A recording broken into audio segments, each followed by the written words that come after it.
vous joignez à cette famille, Albert.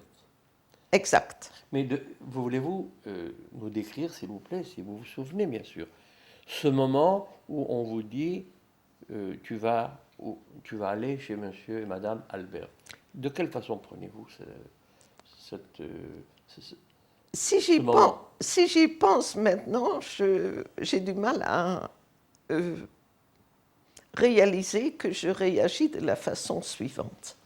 Ce monsieur que je ne connaissais pas est venu voir mes parents chez la famille Schellings et nous étions tous, donc la famille Schellings avec leurs enfants, je ne sais pas si tous les 5 étaient là ou que quelques-uns, monsieur et madame Schellings, mes parents, ma sœur et moi, et ce monsieur Albert qui venait tout le jour dans cette maison parce qu'il travaillait là-bas. Il était ouvrier chez monsieur Schellings. Ma mère m'a habillée, j'ai pris ma poupée et je dis regardez-moi bien parce que demain vous ne me verrez plus. Et là, ça coulait chez toutes les dames. C'est-à-dire que tout le monde pleurait. Tout le monde pleurait, mais moi j'ai pris ça, je ne sais pas de quelle façon. C'est-à-dire, quel est l'effet quel est le mobile qui vous a poussé à dire regardez-moi bien, demain je ne serai plus avec Parmi vous. C'est-à-dire, qu'est-ce qui vous a poussé? Une sorte d'instinct, une sorte de compréhension de la situation. Qu'est-ce qui vous a poussé à ça? Peut-être quand même, comme vous dites, une sens de compréhension, parce qu'on m'avait donné un nom de guerre. Je devenais Anneke Janssen. Anneke Janssen était en Hollande et en Belgique un nom extrêmement courant. Anneke Janssen.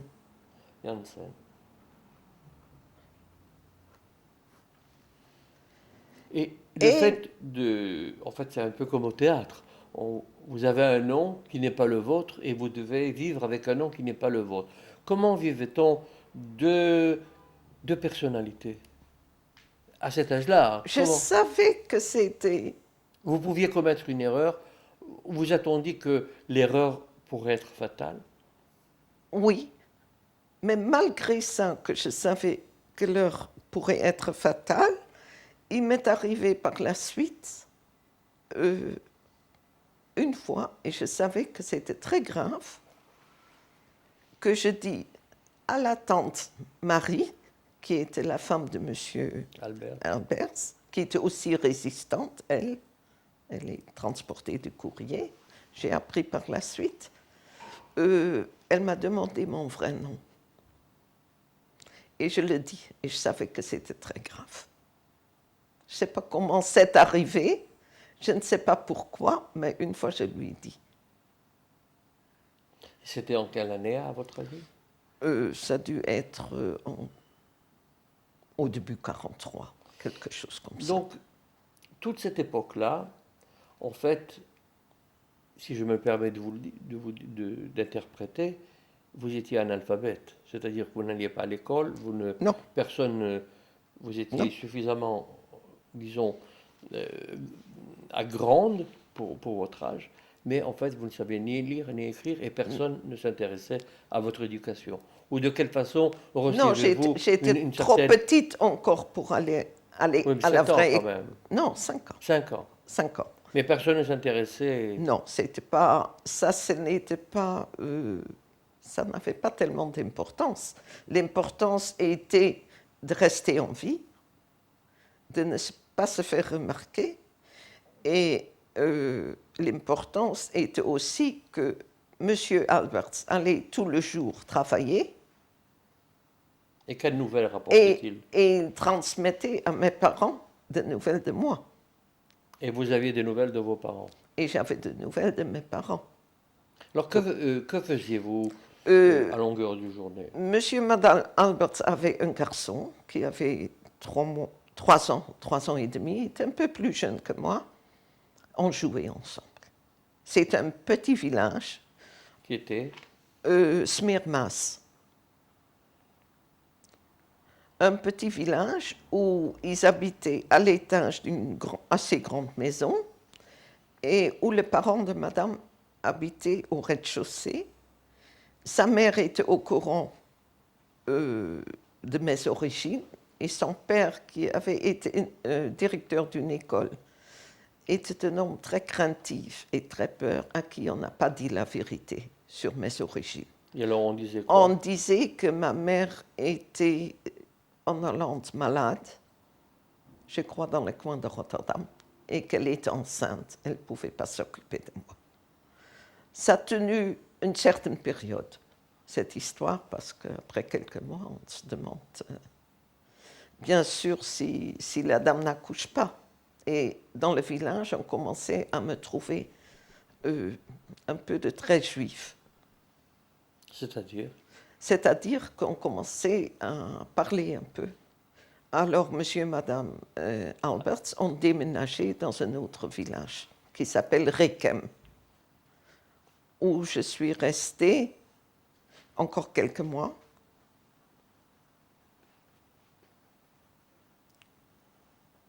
À Rekem? Rekem, R-E-K-E-M. Aussi un petit village. Et je suis restée là-bas jusqu'à ils ont commencé à ramasser là-bas un enfant juif. À Rekem? Oui. Ils ont arrêté un enfant juif. Un enfant juif. Alors, à ce moment, mes parents ont demandé que M. Alberts me ramène chez eux. Et l'autre partie donc, de la guerre, j'ai été avec mes parents et ma sœur. Et où? Chez la famille Schellings. Alors comment cela se passe-t-il? C'était assez compliqué. Cette nombreuse famille. C'est assez difficile pour moi surtout. À quel point de vue? Parce que j'étais petite et je parlais beaucoup et je bougeais beaucoup. Et cette famille avait donc 5 enfants de l'âge de 15 à 21 ans. Il y avait les bureaux au rez-de-chaussée. Il y avait 50 ouvriers qui rentraient et sortaient dans le bureau. Et nous étions au premier étage. Donc le bruit de pas d'un enfant, ça posait des problèmes. Et alors que faisait-on? Alors on cherchait des tas de combines pour qu'on soit au... Je ne sais pas comment on a fait, mais il y a eu des heures où on devait être calme. En plus, les enfants de la famille étaient des écoliers, des étudiants qui avaient des copains, des copines. On ne pouvait pas arrêter leur vie sociale parce que ça sera suspect. Un des fils avait un copain qui était même pas très cachère, c'était connu.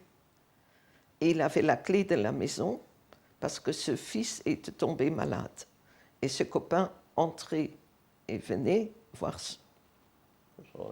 son ami. Avec sa propre clé, il rentrait. Donc tout ça, c'était très compliqué.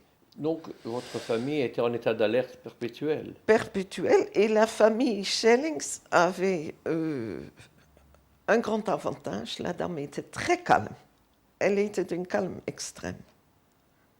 La seule fois que qu'on l'a vue en larmes, c'était quand moi je partais, donc tout au début de notre présence chez eux. Comment se passait la nourriture, par exemple? Recevoir la nourriture, on devait déjeuner avec des bons des bons de ravitaillement. Alors, comment se passait-il? Si vous vous souvenez, bien sûr. Oui. Mangez-vous à votre faim? Ce qu'on m'a dit, que tout était acheté au marché noir. Mon père donnait de l'argent à cette famille qui achetait au marché noir. Et le monsieur, comme il était constructeur,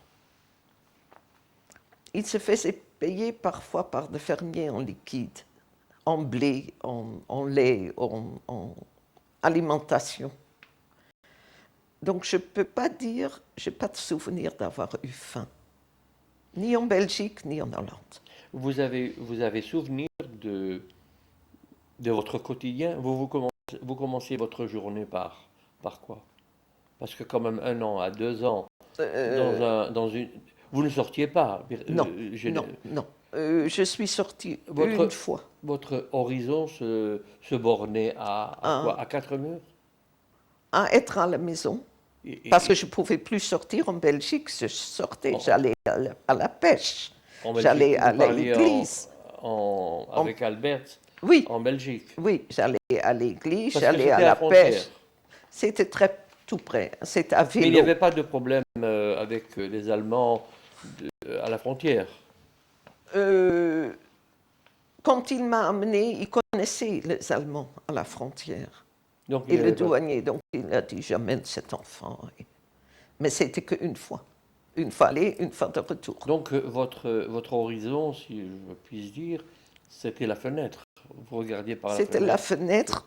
Et parfois, on accrochait de grands rideaux sur une terrasse, soi-disant pour les serrer. Et on mettait une chaise derrière et moi, je pouvais être à l'air. C'est arrivé parfois quand il faisait beau dehors. Pour le reste, on était à l'intérieur. Mes parents et ma sœur aidaient dans la limite possible dans certaines tâches de la maison. De préparer des légumes. Mon père, surtout, était spécialisé dans le sac de blé, de chercher tout ce qui n'était pas propre, hein, les grains qui n'étaient pas propres. Et on essayait d'aider dans la limite possible. Par exemple, vous parliez d'une famille catholique. Le dimanche, eux vont à la messe, je suppose. Oui. Et ensuite, il y a les fêtes, comme la fête de Noël, les Pâques. Comment se fait-il avec vous-même? Nous, on était cachés à ce moment. Si eux recevaient leur famille, parce qu'ils avaient la famille, alors nous, on devait se cacher. On ne participait pas. C'est-à-dire, quand vous parlez de vous deviez vous cacher, vous étiez dans cette chambre. Cette chambre. Mais vous alliez où? Plus loin que cette chambre? Non. C'est-à-dire que cette chambre était en fait condamnée? 2 chambres étaient condamnées. Condamnées pour l'extérieur par une non, par rien non. du tout, c'est-à-dire personne. Peut-être par de double rideau ou quelque chose comme ça, mais pas plus. C'est-à-dire qu'à ce moment-là, toute cette période où tous ces instants auxquels vous étiez, les gens recevaient leur famille, vous devez avoir le silence complet. Absolument, absolument. Et alors vous-même, qui étiez une enfant turbulente, oui, c'était pas facile. Comment faisiez-vous? C'était pas facile et je ne sais pas qu'est-ce qu'on a fait, mais je me souviens qu'une fois à Saint-Nicolas, qui était une fête avant Noël, le tonton Sellings m'a offert une serrure pour mettre sur la bouche, en guise de cadeau. Mais vous parlez là de cachette. On avait une vraie cachette. Qui était? On avait d'abord, il y avait 2 problèmes. Une, si la ville sera bombardée, on devait partir dans de grottes qu'il y avait à Maastricht. Donc mon père s'était laissé pousser les cheveux et devait passer pour une vieille dame, au cas où nous devions tous partir de la maison. C'est pour cela d'ailleurs que je ne l'ai pas reconnu quand je suis revenue de Belgique. Et l'autre cachette était dans la maison même. Au 3e étage, il y avait une penderie. Une penderie indépendante, pas dans une pièce, mais en haut de l'escalier. Il y avait une porte et il y avait des vêtements accrochés. C'est-à-dire qu'il y avait des vêtements accrochés et derrière ces vêtements, il y avait une porte? Non. Oh, non, il y avait le mur. Il y avait le mur derrière et des 2 côtés. Alors donc, Monsieur Sellings, du fait qu'il était dans la profession, a fait en sorte qu'une de 2 murs devenait une porte invisible. Ça ne se voyait pas. Et une fois, en effet, on a eu des problèmes des Allemands qui sont venus, où il y avait un risque qui venait. Et nous nous sommes cachés derrière cette armoire qui était sous le tuile, sous le toit. Et mon père devait jeter tous ces documents, dans ce cas-là, dans un tuyau qui passait dans l'atelier de travail quelque part. Une fois, on était cachés là-dedans. Et quelle était votre impression quand on vous a emmené dans cette cache? Je pense que j'étais conscient du danger. À ce moment-là, vous êtes... Oui.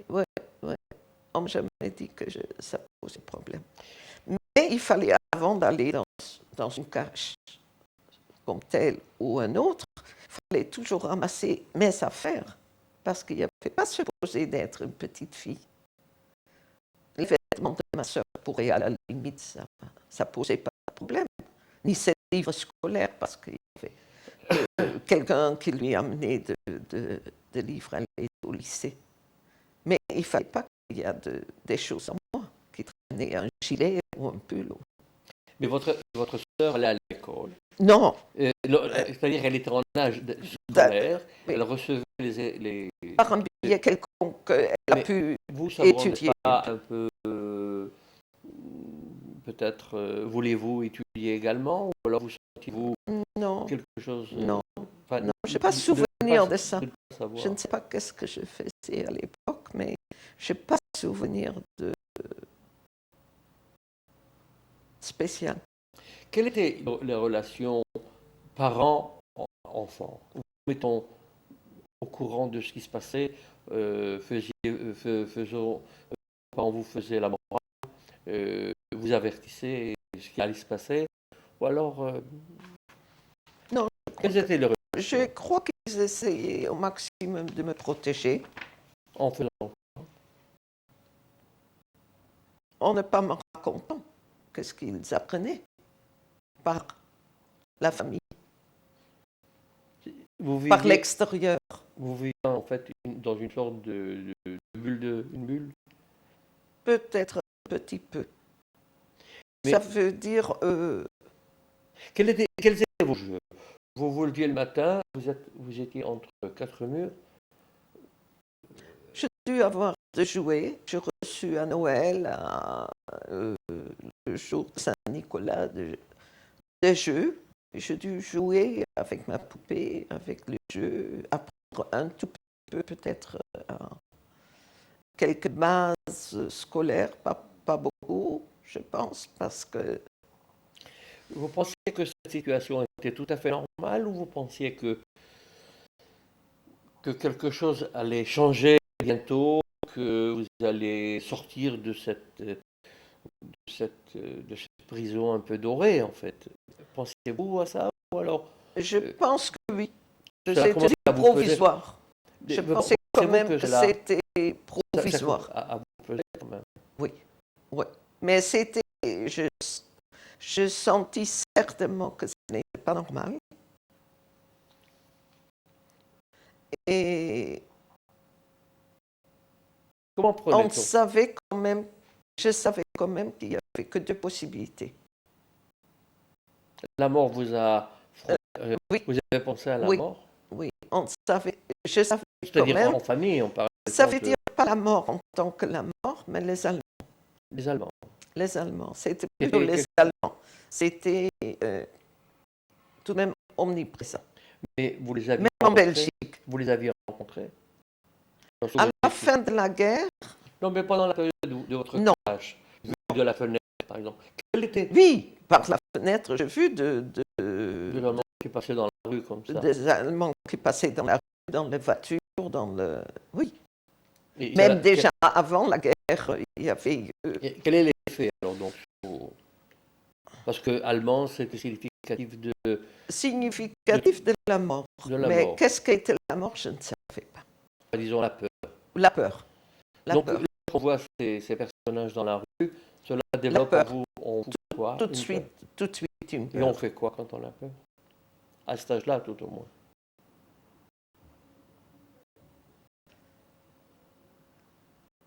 Quelle était votre réaction? Je ne sais pas si j'avais une...